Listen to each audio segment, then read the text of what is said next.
setan tidak akan menggoda, ayo zina. Antum nggak bakal mau zina. Masa setannya hard selling? Iya, soft selling gitu ya. Soft selling dulu maksudnya. Antum nasihati si fulana, kasihan. Bahasanya sekarang ini jadi duha call, tahajud call gitu ya. Maksiat berjalan, ibadah berjalan. Balance. Anak sekarang kan begitu. STMJ. Terus maksiat. Nah, sholat terus maksiat jalan gitu ya. Nggak enak banget STMJ. Iya benar. Biar balance gitu Ustaz katanya. Oke. Kita harus tahu bahwa takwa, yang dikatakan bertakwa itu menjalankan perintah, menjauhi larangan. Iya. Itu takwa. Ketika kita menjalani perintah, menjalankan larangan, ini bukan takwa. Bagaimana menjalankan perintah, menjalankan larangan? Takwa itu balance dalam hal fi'lul ma'mur wa tarkul mahdzur.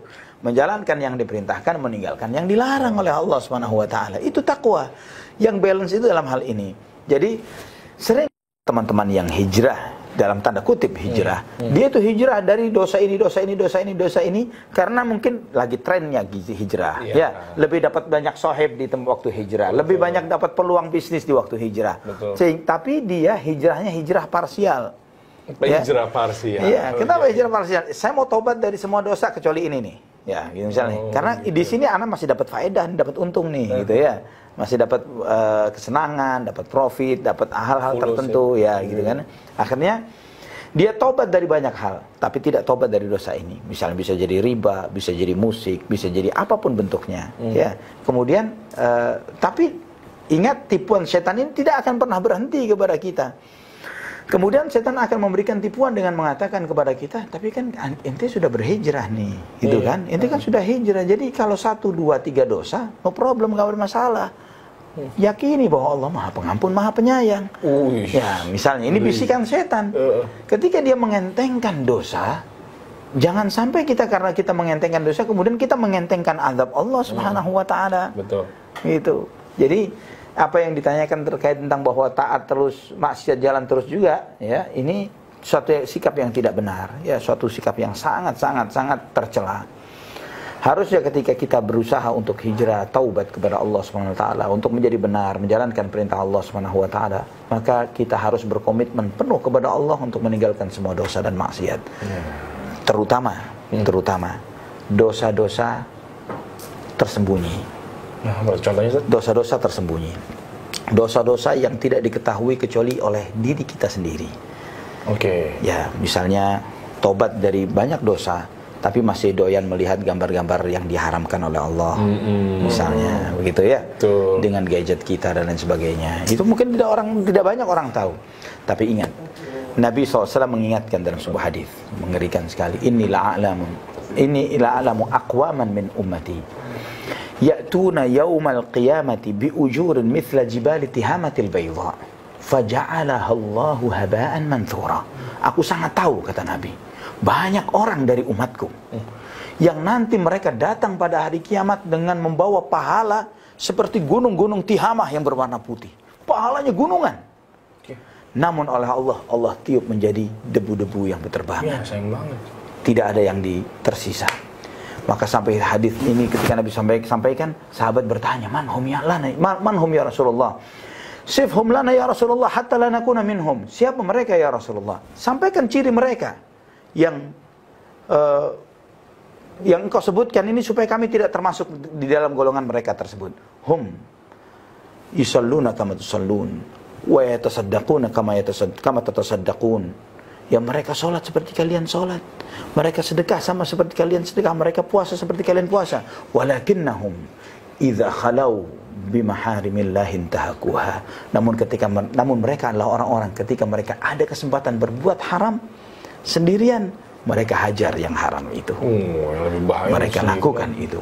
Semua gunungan amal yang mereka lakukan sia-sia. Tidak ada nilainya. Ngeri. Dan Nabi SAW sampaikan, itu saya tahu itu orang-orang dari umatku, kata Nabi. Jadi ini Capek-capek kita kumpulin nih Ustaz. Pas pulang tuhnya nggak bawa apa-apa. Ya, na'udzubillah.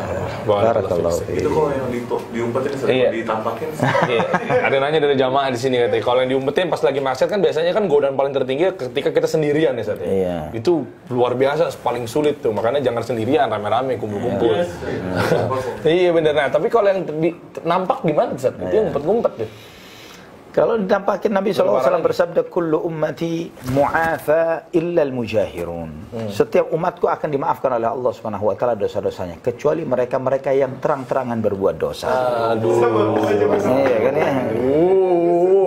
Terang-terangan muncul ngobrol sama wanita di clubhouse sampai jam 2 malam misalnya. A'udzubillah. Itu ada loh, mungkin ya, ini nggak tahu, mungkin luar sana seperti itu ngumpet-ngumpet. Ya.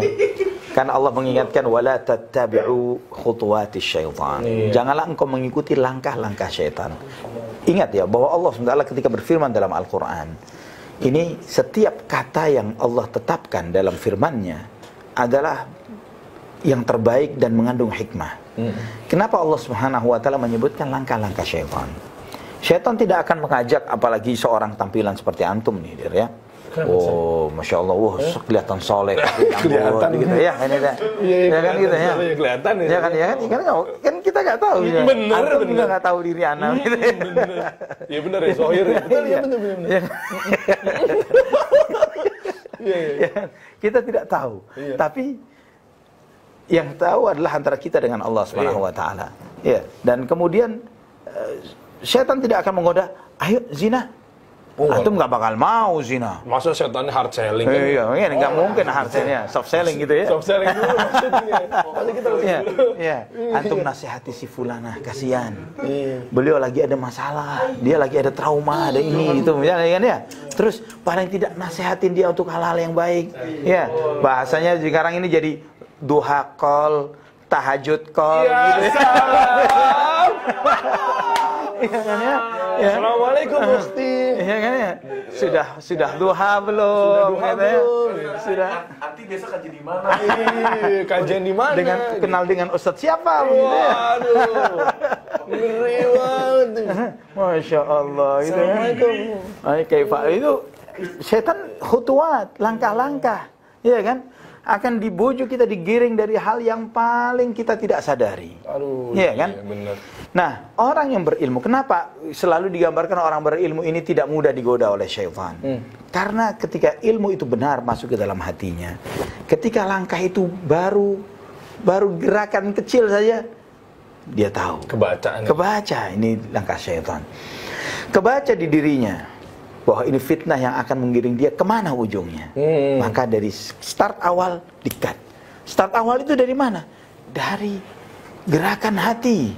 Ya, karena memang kita manusia ini pasti ada, sebagaimana Nabi SAW menyebutkan bahwa kutiba ala ibni Adam hadzuhu minaz zina wala muhalah.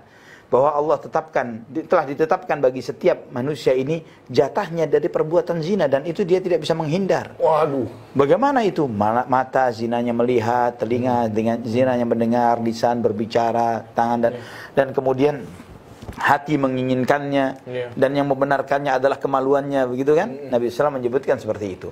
Nah, ketika langkah-langkah awal ini menyapa dirinya, dia sadar, astagfirullahaladzim, ini akan menuju ke sana, maka dia akan cut off dari sejak awal. Ya, akan lebih mudah memotongnya ketika kita masih terbersit di benak kita ketimbang kita sudah di depan pintunya. Ya, benar ya? Susah. Ketika sudah di depan pintunya, diketuk dan dia bukain pintu, habis hancur berantakan. Udah. Ya. Itu akan lebih susah untuk menyelamatkan diri.